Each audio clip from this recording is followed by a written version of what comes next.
नमस्कार साथियों, आज की क्लास में हम रेट से संबंधित मोस्ट इंपॉर्टेंट क्वेश्चंस के बारे में बात करेंगे जो रेट एग्जाम के लिए काफ़ी इंपॉर्टेंट क्वेश्चन है। तो चलिए शुरू करते हैं आज की क्लास और देखते हैं क्या क्वेश्चन है।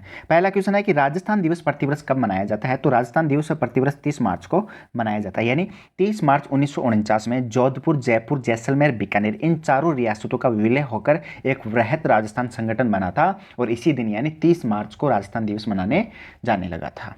अगला क्वेश्चन है कि राजस्थान के प्रसिद्ध किसान आंदोलन में मेड़ा आंदोलन कब हुआ। तो राजस्थान के जो प्रसिद्ध किसान आंदोलन में जो मेड़ा आंदोलन है वह 1945 में हुआ था। अब इस क्वेश्चन को थोड़ा सा ध्यान से समझिए कि बंशीधर शर्मा की अध्यक्षता में राज्य मेड़ा सुधार समिति का गठन किया गया था और इस समिति ने 1945 में जरायम, पेशा व अन्य कानून वापस लेने की मांग करते हुए समिति के जो संयुक्त मंत्री है लक्ष्मी नारायण झरवाल के नेतृत्व में यह आंदोलन चलाया गया था। ठीक है। अगला क्वेश्चन क्या है कि बीकानेर के कौन से महाराजा ने द्वितीय गोलमेज सम्मेलन में भाग लिया था। तो बीकानेर के जो गंगा सिंह है, गंगा सिंह ने द्वितीय गोलमेज सम्मेलन में भाग लिया था और द्वितीय गोलमेज सम्मेलन है वह 1931 में आयोजित हुआ था। ठीक है।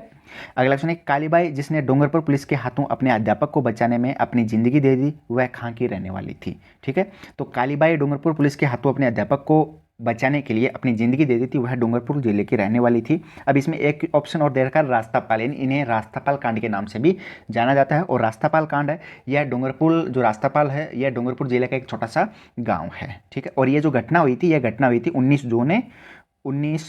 जून 1947 को यह घटना हुई थी। ठीक है। अगला क्वेश्चन है कि निम्नलिखित में से कौन बेंगू किसान आंदोलन से जुड़े हुए थे। तो रामनारायण चौधरी है, रामनारायण चौधरी बेंगू किसान आंदोलन से जुड़े हुए थे। रामनारायण चौधरी ने 1921 में यह आंदोलन भीलवाड़ा के मैनाल कस्बे के भैरुकंड नामक स्थान से प्रारंभ किया था और बेंगू किसान आंदोलन 1921 में शुरू हुआ था। ठीक है। अगला क्वेश्चन है कि वर्ष 1921 में किसानों को सुअर विरोधी आंदोलन किस राज्य में चला था। तो 1921 में किसानों का जो सुअर विरोधी आंदोलन है वह अलवर राज्य में चला था। यानी इस आंदोलन का मुख्य कारण यही था कि एक तो जो जय सिंह है, जय सिंह ने करों में 40% वृद्धि कर दी थी और दूसरा कारण यही था कि सूअरों जो सुअर थे सूअरों को मारने पर प्रतिबंध लगा दिया था।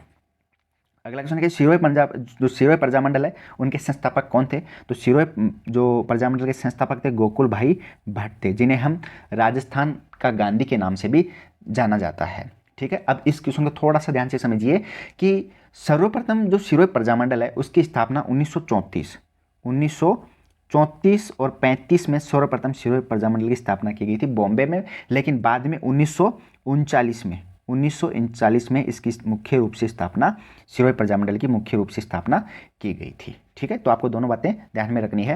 अगला क्वेश्चन है कि निम्नलिखित में से किसे वृहत राजस्थान के प्रथम प्रधानमंत्री बनने का सौभाग्य प्राप्त हुआ। यहाँ पे मुख्यमंत्री गलत है, प्रधानमंत्री, यानी किसे वृहत राजस्थान के प्रथम प्रधानमंत्री बनने का सौभाग्य प्राप्त हुआ है। तो हीरालाल शास्त्री है, हीरालाल शास्त्री को वृहत राजस्थान का प्रथम प्रधानमंत्री बनने का सौभाग्य प्राप्त हुआ है। यानी राजस्थान के चौथे चरण में वृहत राजस्थान की स्थापना हुई थी 30 मार्च 1949 को और इस समय कुल रियासत यानी कुल 14 रियासतें और 2 ठिकाने थे और हीरालाल शास्त्री को राजस्थान का प्रथम प्रधानमंत्री बनाया गया था। ठीक है। अगला क्वेश्चन क्या है कि उपरमाल पंचबोर्ड की स्थापना किसने की थी। तो उपरमाल पंचबोर्ड की स्थापना विजय सिंह पथिक के द्वारा की गई थी। विजय सिंह पथिक के द्वारा उपरमाल पंचबोर्ड की स्थापना 1917 में बेरीसाल गांव में हुई थी। कब? 1917 में। अगला क्वेश्चन है कि एकीकरण के समय किस मारवाड़ नरेश ने पाकिस्तान में मिलने का प्रयास किया था। तो जोधपुर के राजा थे हनुवंत सिंह।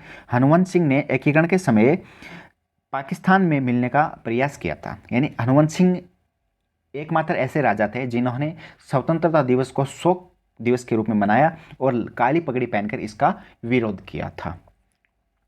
अगला क्वेश्चन है कि राजस्थान के एकीकरण के सप्तम चरण में किन सेक्टरों को सम्मिलित किया गया था। तो राजस्थान के जो एकीकरण के जो 7वां चरण था, 7वें चरण में अजमेर और आबुक सेक्टर को सम्मिलित किया गया था। यानी जो फजल अली आयोग या फिर पुनर्गठन आयोग की सिफारिश पर आबू देलवाड़ा का विलय है वो राजस्थान में किया गया था।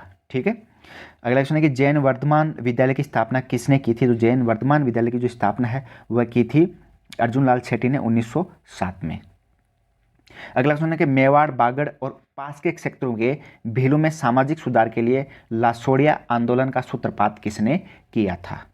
तो मेवाड़, बागड़ और उसके आसपास के क्षेत्रों के जो भीलों में सामाजिक सुधार के लिए जो लासोड़िया आंदोलन का जो सूत्रपात किया था वह किया था गोविंद गिरी ने किया था। ठीक है, अगला क्वेश्चन है कि डूंगरपुर प्रजामंडल की स्थापना कब हुई थी? तो डूंगरपुर प्रजामंडल की स्थापना है वह 1944 में हुई थी और इस प्रजामंडल का संस्थापक भोगीलाल पांडे थे, जिन्हें हम वागड़ के गांधी के नाम से जाना जाता है। ठीक है, अगला क्वेश्चन क्या है कि अगला क्वेश्चन है कि 21 दिसंबर 1911, अब इस क्वेश्चन को देखना कि 12 दिसंबर 1911 को दिल्ली दरबार के अवसर पर लॉर्ड हार्डिंग पर बम किसने फेंका था? अब यहाँ पे डेट क्या सन क्या दे रखी है कि एक तो दे रखा है कि 12 दिसंबर 1911, ठीक है, तो 12 दिसंबर 1911 नहीं था, यह 23 दिसंबर 1912 था। कब?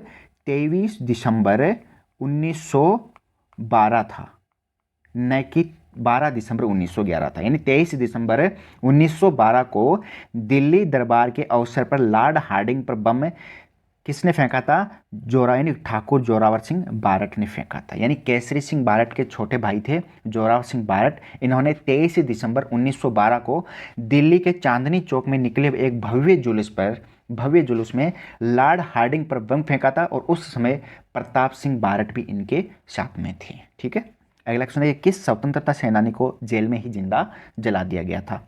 तो जैसलमेर जिले के स्वतंत्रता सेनानी थे सागरमल गोपा को थानेदार गुमान सिंह ने 4 अप्रैल 1946 को मिट्टी का तेल डालकर सागरमल गोपा को जिंदा जला दिया था। ठीक है, अगला क्वेश्चन है कि नैनूराम किस आंदोलन से संबंधित थे? तो नैनूराम है वह बूंदी किसान आंदोलन से संबंधित थे और यानी बूंदी किसान आंदोलन के नेतृत्व करता थे नैनूराम शर्मा तथा इनके जो सहयोगी थे वो थे भंवरलाल व नारायण राम, इनके 2 सहयोगी थे। ठीक है, और इस आंदोलन में यानी जो बूंदी किसान आंदोलन है इनमें गुर्जर जाति के किसानों ने बढ़ चढ़कर हिस्सा लिया था। ठीक है, अगला क्वेश्चन है कि आदिवासी लोगों में जागृति पैदा करने के लिए गोविंद गिरी किस जिले से संबंधित थे? तो आदिवासी लोगों में जागृति पैदा करने के लिए जो गोविंद गिरी है वह डूंगरपुर जिले से संबंधित थे। ठीक है, अगला क्वेश्चन है कि हर्षवर्धन की मृत्यु के पश्चात राजस्थान के राजपूत राज्यों को निम्नलिखित में से किस शासक ने जीता था? तो हर्षवर्धन की मृत्यु के पश्चात राजस्थान के जो राजपूत राज्यों को प्रतिहार राजा था जो राजा नागभट्ट ने यानी जो राजपूत शासक है उनको अपना अधिकार प्राप्त कर लिया था। ठीक है, अगला क्वेश्चन है कि हुमायूं जब कनौज में शेरशाह सूरी से हारकर भागा था तो उसने किस राजपूत शासक ने शरण मांगी थी, यानी किस राजपूत शासक से उन्होंने शरण मांगी थी? तो मालदेव से शरण मांगी थी, यानी हुमायूं जब कनौज के शासक शेरशाह सूरी से हारकर भाग गया था तो उस समय राजपूत शासक था मालदेव से उन्होंने शरण मांगी थी। ठीक है, तो साथियों आज के लिए बस इतना ही। मैं आशा करता हूँ आपको मेरी क्लास अच्छी लगी हो। अगर क्लास अच्छी लगी हो तो वीडियो का लाइक शेयर और साथ में कमेंट जरूर करना, साथ ही साथ चैनल को सब्सक्राइब करना और साथ में बेल आइकन प्रेस करना, ताकि मैं आपके लिए जब भी ऐसे इंपॉर्टेंट क्वेश्चन लेके आऊँ तो सबसे पहले नोटिफिकेशन आपके पास पहुँच जाए। तो साथियों मिलते हैं अगली क्लास में, तब तक के लिए जय हिंद, वंदे मातरम।